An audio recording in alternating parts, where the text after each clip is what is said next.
ಲೋಕಸಭೆ ಚುನಾವಣೆಗೆ ದಿನಗಣನೆ ಆರಂಭ ಆಗಿದೆ. ಈ ಹೊತ್ತಿನಲ್ಲೇ 195 ಅಭ್ಯರ್ಥಿಗಳ ಬಿಜೆಪಿಯ ಮೊದಲ ಪಟ್ಟಿ ರಿಲೀಸ್ ಆಗಿದೆ. ಆದರೆ ಕರ್ನಾಟಕದ ಯಾರೊಬ್ಬರಿಗೂ ಇನ್ನೂ ಟಿಕೆಟ್ ಅನೌನ್ಸ್ ಆಗಿಲ್ಲ.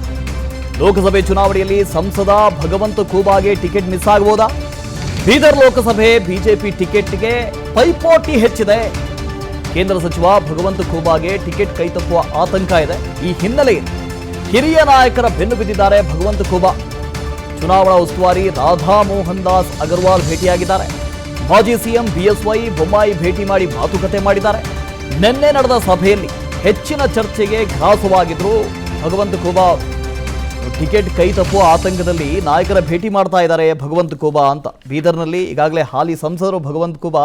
ಇತ್ತೀಚೆಗೆ ನಿಮಗೆ ನೆನಪಿರ್ಬೋದು, ಬೀದರ್ನಲ್ಲಿ ಒಂದು ಸಮಾವೇಶದಲ್ಲಿ ವಿಜಯೇಂದ್ರ ಅವರ ಕಾಲಿಗೆ ಬಿದ್ದಿದ್ರು. ಯಾರು ಈ ಹಿಂದೆ ಅಲ್ಲಿನ ಶಾಸಕರೊಬ್ಬರು ವಿಜಯೇಂದ್ರ ಅವರ ಕಾಲಿಗೆ ಬಿದ್ದಿದ್ರು.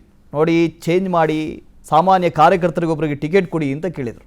ಇನ್ನು ವಿಕ್ರಮ್ ಇದರ ಬಗ್ಗೆ ಮಾತಾಡ್ತಾರೆ. ವಿಕ್ರಮ್, ನನಗೇನೋ ಅನಿಸ್ತಿಲ್ಲ ಕೇವಲ ಭಗವಂತ ಖೂಬಾ ಮಾತ್ರ ಅಂತ. ಸಾಲು ಒಂದು ಪಟ್ಟಿಯೇ ಇದೆ. ನಳಿನ್ ಕುಮಾರ್ ಕಟೀಲು, ದೇವೇಂದ್ರಪ್ಪ, ಮಂಗಳ ಅಂಗಡಿ, ಕರಡಿ ಸಂಗಣ್ಣ, ಅಮರೇಶ್ ನಾಯಕ್, ಶೋಭಾ ಕರ್ಲಾಜೆ, ಅನಂತಕುಮಾರ್ ಹೆಗಡೆ, ಹೀಗೆ ಯಾರಿಗೆಲ್ಲ ಟಿಕೆಟ್ ಸಿಗೋದು ಡೌಟು ಅನ್ನೋವಂಥ ದೊಡ್ಡ ಪಟ್ಟಿಯೇ ಬಿ ಜೆ ಪಿಯಲ್ಲಿದೆ. ಆದರೆ ಭಗವಂತ ಖೂಬಾ ಮತ್ತೆ ಹೋಗ್ತಾ ಇದ್ದಾರೆ ಅಂತ. ಮತ್ತೆ ಹೋಗೋದ್ರಿಂದ, ಹೋಗಿ ಮಾತಾಡಿಸೋದ್ರಿಂದ ಟಿಕೆಟ್ ಸಿಕ್ಬಿಡುತ್ತಾ? ಬಿ ಜೆ ಪಿಯಲ್ಲಿ ಆ ಥರದ್ದೇನಾದರೂ ನಡೆಯುತ್ತಾ? I don't think so.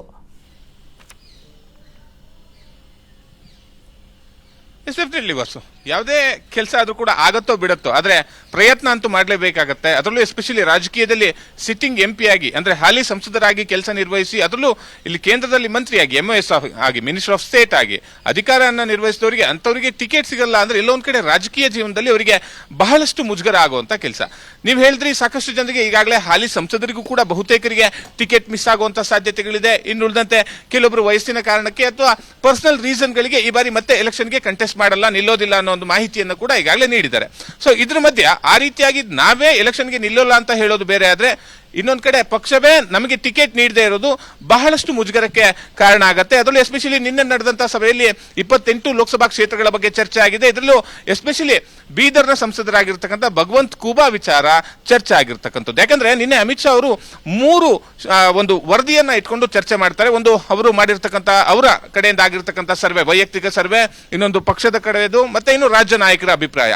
ಇಂಥ ಒಂದು ಸಂದರ್ಭದಲ್ಲಿ 3 ಪ್ರಮುಖ ಅಂಶಗಳು. ಅಂದ್ರೆ ಇಲ್ಲಿ ಆಂಟಿ ಇನ್ಕಂಬೆನ್ಸಿ ಸಹಜವಾಗಿ ಎಲ್ಲ ನಾಯಕರಿಗೂ ಕೂಡ ಇರುತ್ತೆ. ಇಲ್ಲಿ ಪಕ್ಷದ ಕಾರ್ಯಕರ್ತರಿಂದ ವಿರೋಧ ಇರತಕ್ಕಂಥದ್ದು, ಅಥವಾ ಜನಸಾಮಾನ್ಯರಿಂದ ವಿರೋಧ ಇರೋದಾ, ಅಥವಾ ಅಲ್ಲಿರ್ತಕ್ಕಂಥ ಲೋಕಲ್ MLAಗಳಿಂದ ವಿರೋಧ ಇರೋದಾ, ನಮ್ಮ ಪಕ್ಷದವ್ರದೇ ಅಂತೇಳಿ ಈ ರೀತಿಯಂತ ಒಪಿನಿಯನ್ ಬಂದಾಗ ಭಗವಂತ ಖೂಬಾ ಅವರ ವಿಚಾರ, ನೀವು ಈಗಾಗಲೇ ಹೇಳಿದ್ರಲ್ಲ, ಔರಾದ್ ಕ್ಷೇತ್ರದ ಶಾಸಕರಾಗಿರ್ತಕ್ಕಂಥ ಪ್ರಭು ಚವ್ಹಾಣ್ ಅವರು ವಿಜಯೇಂದ್ರ ಅವರು ಬೀದರ್ ಪ್ರವಾಸಕ್ಕೆ ಹೋದಂತ ಸಂದರ್ಭದಲ್ಲಿ ಅವರ ಕಾಲಿಗೆ ಬಿದ್ದು ಈ ಬಾರಿ ಯಾವುದೇ ಕಾರಣಕ್ಕೂ ಕೂಡ ಭಗವಂತ ಖೂಬಾ ಅವರಿಗೆ ಟಿಕೆಟ್ ಅನ್ನು ನೀಡಬೇಡಿ ಅನ್ನೋ ಒಂದು ಮಾತನ್ನು ಹೇಳಿದ್ರು. ಇದು ಸಂಚಲನವನ್ನು ಕೂಡ ರಾಜ್ಯದಲ್ಲಿ ಸೃಷ್ಟಿ ಮಾಡಿತ್ತು. ನಿನ್ನೆ ಇದೇ ವಿಚಾರವಾಗಿ ಚರ್ಚೆ ಆಗಿತ್ತು. ಯಾಕಂದ್ರೆ ಜನಸಾಮಾನ್ಯರು ಒಬ್ರು ವಿರೋಧ ಮಾತನಾಡ್ತಾರೆ, ಇನ್ನೊಬ್ರು ಪರ ಮಾತನಾಡ್ತಾರೆ. ಹಾಗಂತೇಳಿ ಅಲ್ಲಿರ್ತಕ್ಕಂಥ ಶಾಸಕರೇ ಮಾತನಾಡಿದ್ರೆ ಪಕ್ಷದ ಪರಿಸ್ಥಿತಿ ಏನು?